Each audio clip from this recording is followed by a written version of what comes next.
Hello friends, welcome और welcome back to my channel. I hope आप सब अच्छे होंगे और आप सबकी प्रिपरेशन बहुत अच्छे से चल रही होगी।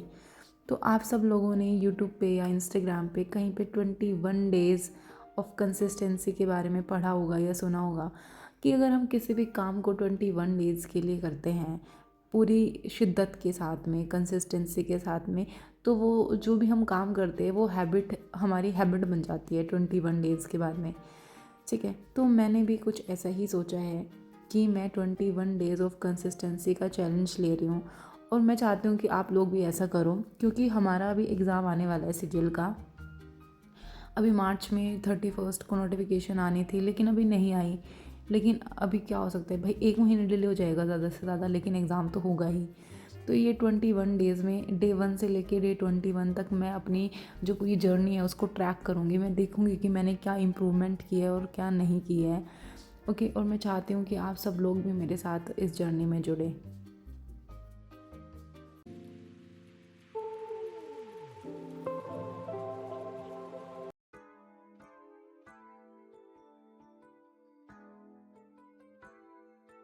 तो मैं 10 बजे के आसपास पढ़ने के लिए बैठ गई थी। आज भी मैं लाइब्रेरी नहीं गई थी क्योंकि मम्मी आज आ जाएँगी, तो फिर मैं कल से लाइब्रेरी आना शुरू कर दूँगी।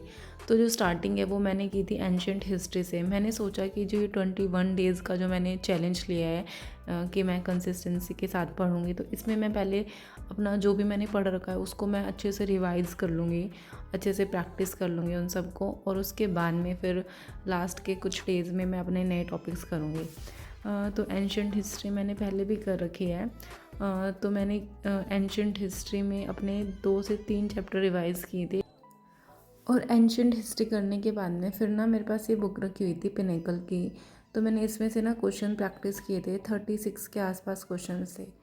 क्योंकि मेरे को ऐसा लगता है कि कभी कभी ना हमको क्वेश्चन समझ ही नहीं आता है कि क्वेश्चन में पूछ क्या रखा है, जबकि हमको उसका आंसर शायद आता भी हो।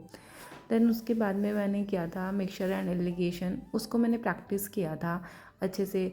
क्योंकि लास्ट टाइम जब मैंने मिक्सचर एंड एलिगेशन किया था ना, तो मैंने उसको प्रैक्टिस नहीं किया था। और भाई सच में मतलब कि कुछ क्वेश्चंस ऐसे थे जो मेरे से हुए ही नहीं थे। फिर लास्ट में मैंने उनकी वीडियोस देखी थी सेकंड स्लॉट में। उसके बाद में मेरी मम्मी आ गई थी 2 बजे के आसपास, वो अमरूद लेके आई थी।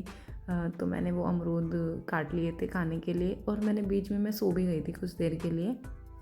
उसके बाद में फिर मैंने सेकंड स्लॉट किया था जिसमें मैंने मिक्सचर एंड एलिगेशन के बाकी क्वेश्चंस प्रैक्टिस किए थे। जो क्वेश्चंस नहीं मेरे को बिल्कुल समझ नहीं आए पीडीएफ से भी, फिर उनकी मैंने वीडियो देखी थी, वीडियो सॉल्यूशन, कि भाई क्या हो गया ऐसा, और इस क्वेश्चन का आंसर ज़रूर देना आप लोग।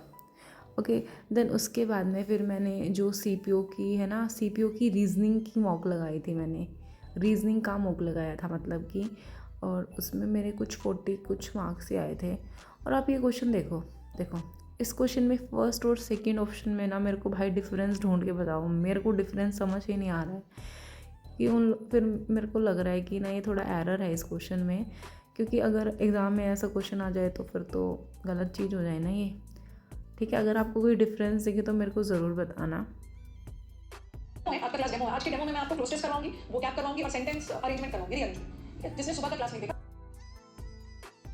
तो रीजनिंग करने के बाद में फिर मैंने सोचा थोड़ा इंग्लिश कर लूँ, बट मैंने थोड़ा ब्रेक ले लिया था। फिर बीच में मैं थोड़ी देर के लिए बाहर चली गई थी।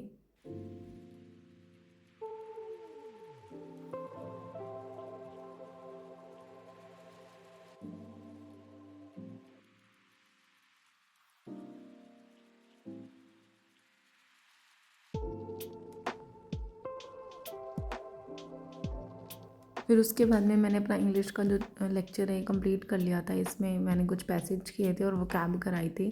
ऑलमोस्ट मेरे टारगेट्स कंप्लीट हो गए थे।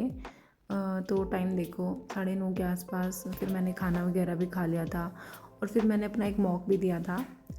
और ये जो मॉक के जितना भी क्या कैसे क्या रहा वो मैं बिल्कुल लास्ट में बताऊँगी आप सब लोगों को। Thanks for watching.